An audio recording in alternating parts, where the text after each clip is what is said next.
Now I will introduce the inside structure of our hydrogen water vending machine. I open the door now. As you can see, this area is our RO system. It's 7 stage, and this is the water storage tank to store the hydrogen water after the RO purification. It is made in 304 stainless steel and 60 liters. And this is observing window to see the water level inside. And this is the hydrogen mixing system.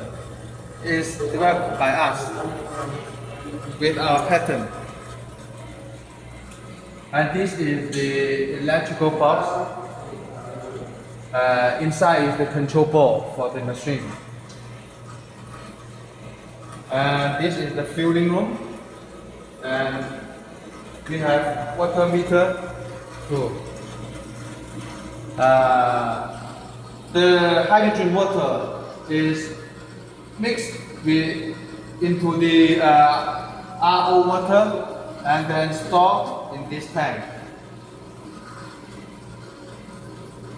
And it could be drink directly and reach the drinkable standard.